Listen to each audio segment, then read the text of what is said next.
Hello everyone, it's Julie from Camelia Crafts Designs. Welcome and welcome back. It's Saturday, so I'm here with another quick project. Not quite as quick as they have been this one, but still pretty quick. And you can see what it is. It's a little cute little mini folio type thingamajig. It's done in the style of very loosely in the style of a Tim Holtz folio or an Amazon book box. Yeah, so there you have it. It's made from one sheet of cardstock. There will be no waste, so that's good. No more scraps to the pile. And you don't have to do this elastic closure. You could do a button string closure, just tie something around, or a Velcro dot, whatever you like. If you don't have an eyelet setter or you don't have elastic, that's not a deal breaker on this one.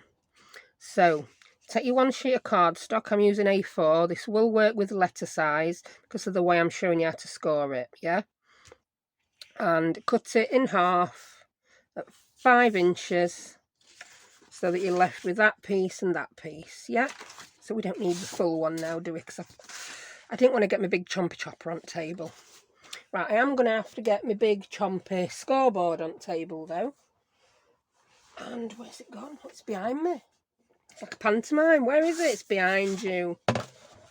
Yes, my life is a pantomime. I've had an accident with my scorer. I've put too much force on it and broke it. I do have another one, but for some reason it didn't work as well. It's the exact same thing, but don't work as well. I think it's a little bit bigger in it. So I'm going to use this half a score tool. Right, we're in shot now. So start your scoring. We're going to score at 3.5. And then you're going to score every 1/8 of an inch up to the 4-inch mark, which will give you 5 score lines altogether. I'll miss one out. Just like to go over each one twice. Yeah. Then move along to 7.5 and score again at 7.5. Then every 1/8 of an inch up to the 8-inch. So again, you've got 5 score lines. Just go over those one more time.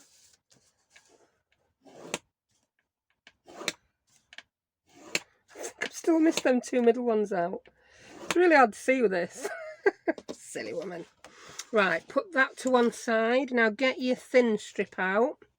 And on each end, starting at 1 inch, can you guess what we're going to do yet? We're going to score every 1/8 of an inch up to 1.5 inches.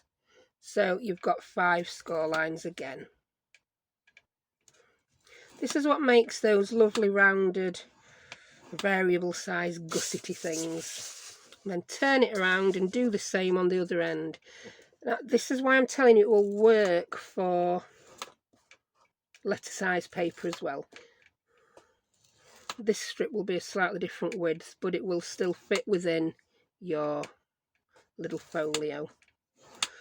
I do know the sizes. I checked them. I can't bring them to mind at the minute. I couldn't tell you what size letter and A4 are. But that was checked in my 2 prototypes. Right. So now you've got those 2. Grab whatever your choice of cutting implement is. I'm using my little scoreboard. Right, this end, if you use an A4, it's the longer end. Move it along your scoreboard. We want to cut that down to a 1.5 inch flap. So move your last score line down to 1.5. Yep. So we've got 3.5 inch there, then all the scoring. Another 3.5 there, then all the scoring, and 1.5 there. Yep. And that'll leave us with that, which will become our inside pocket. Right, this bit, cut it off. Now, this is variable. It doesn't have to be quite as long as 5 inches. You could make it less than 5 inches. And let me show you. Grab one out, show you what I'm waffling about and why. Mine overlap quite a lot, but I wanted them to overlap quite a lot. I'm happy with that, yeah? if you cut them down to short, as long as they both meet and overlap in the middle, job's a good one. So you can alter this bit. I'm going to stick with what I did, 5 inches, turn that around so I've got my score lines here, and cut that to 5 inches. That gives me a nice little size pocket. Right, so that's the chopping and the scoring all done. I'm going to bring my little corner rounder in now. I'm using the one that is 1/4 inch, 7mm. And I'm going to round 2 corners on that long pocket. Yeah. Let's get rid of some of these bits. So that will end up being a pocket there. Well, let's round out corners on this first, then they will look better, won't they? So all 4 corners on your main body of the folio.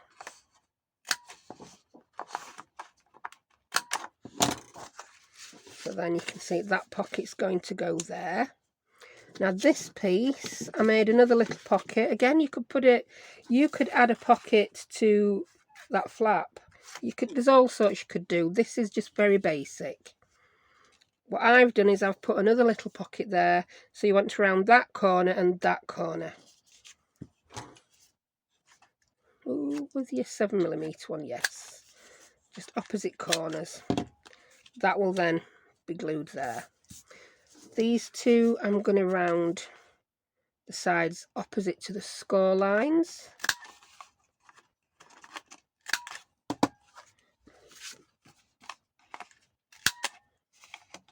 And then before I glue it together, I'm going to do something to these score lines. It's not magic.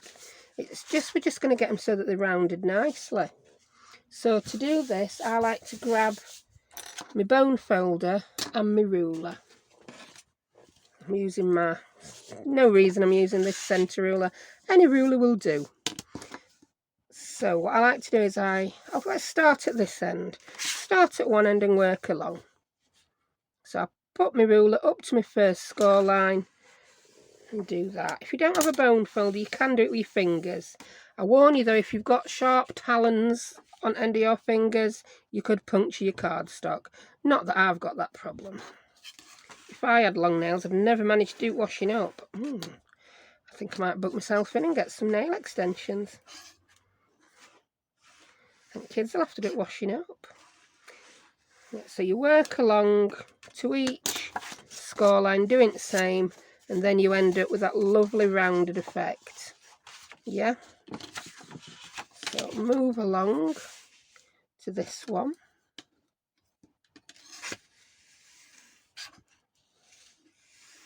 I just find this easiest way to do it so that you get your creases along your score lines and not between them. So that's the book done. Do the same with your 2 little flaps.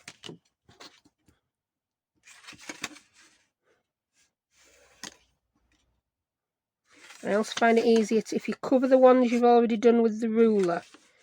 Yeah. So we're not like folding them all completely back on themselves. We're just doing that to curve it.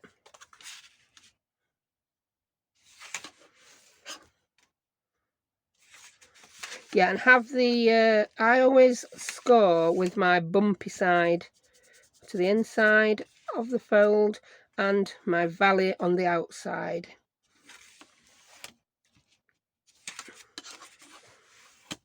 So yeah, when you score it on your board, you end up with the valley on the side you've scored and what I call the bump on the opposite. You know what I mean, don't you? Yeah, you do. Right, now we're going to do some gluing. If you want to put a thumb notch in there, do it. I personally didn't want one on this. No idea why. I just didn't want one. Yeah, I didn't think it'd look right with that other little pocket. And just glue the 3 edges. I'm using my art glitter glue. Use whatever you want.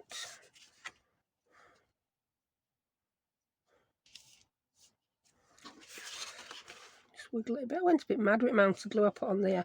I always put more glue on me when I'm talking. I have no idea why that is.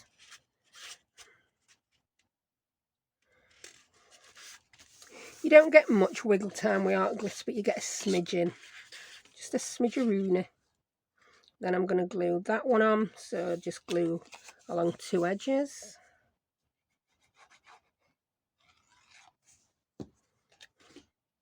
Now the foldy flappy things in the middle, I've chosen to use double-sided tape, and because I've got this super strong red double-sided tape, that's what I'm using. I don't really think you need it to be that super strong, not unless kids are going to try and pull it apart, which you know your kids better than I do, don't you?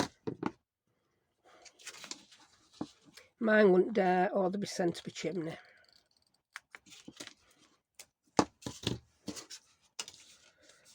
Oh, and by the way, put your tape on the outside. Didn't say that before I put first one on, did I?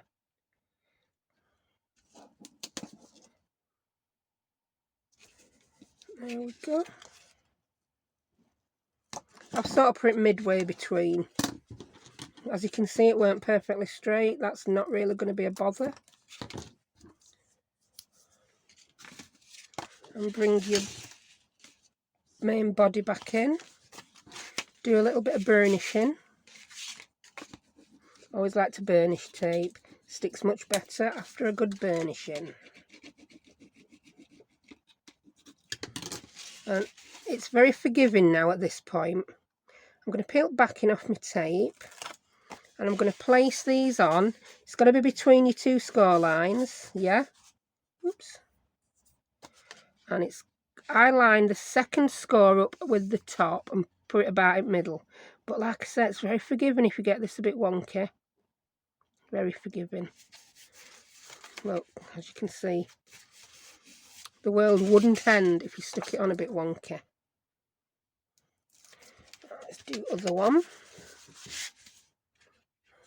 I'm just going to do it like that so I can see better. That looks about right. I don't think it's as straight as the other one were, but it don't matter. Right, next. Oh, I should have said, if you're going to do a button string closure, put that button in before you put those pockets on, yeah? I'm not, so it don't matter. I'm using my 1/8 inch crocodile. I'm going in about 1/2 inch, and it's about in the middle. That's as precise as that one is. I'm using a little black 1/8 inch eyelet. I have got these linked on my Amazon storefront. I'm going to pop that through.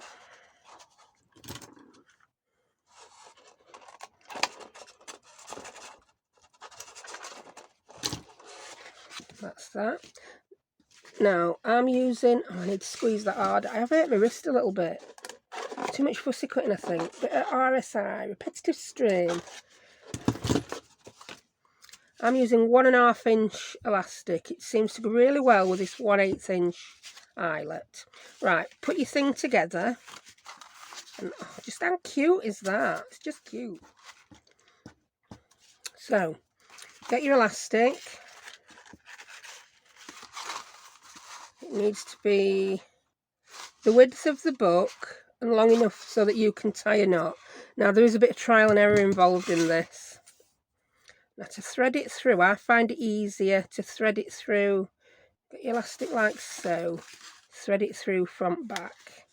Rather than trying to thread the 2 ends of the elastic through that hole, the folded over bit goes through so much nicer.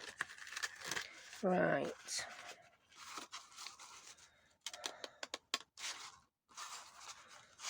So when you've got it tight,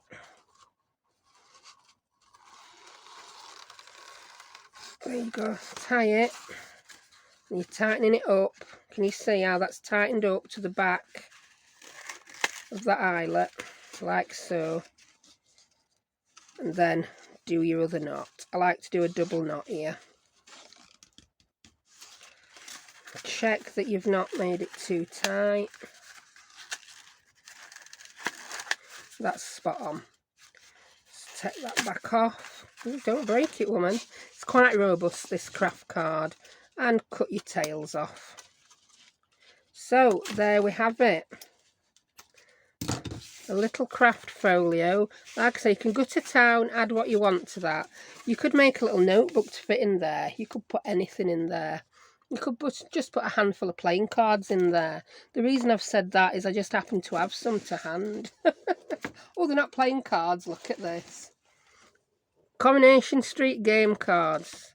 Now, they would then stay in there because though you could use it to store ephemera. You could use it for anything you like. So, there we have it. Little craft folio. I do hope you enjoyed that. And yeah, thank you very much for watching, and I will see you next time. Bye.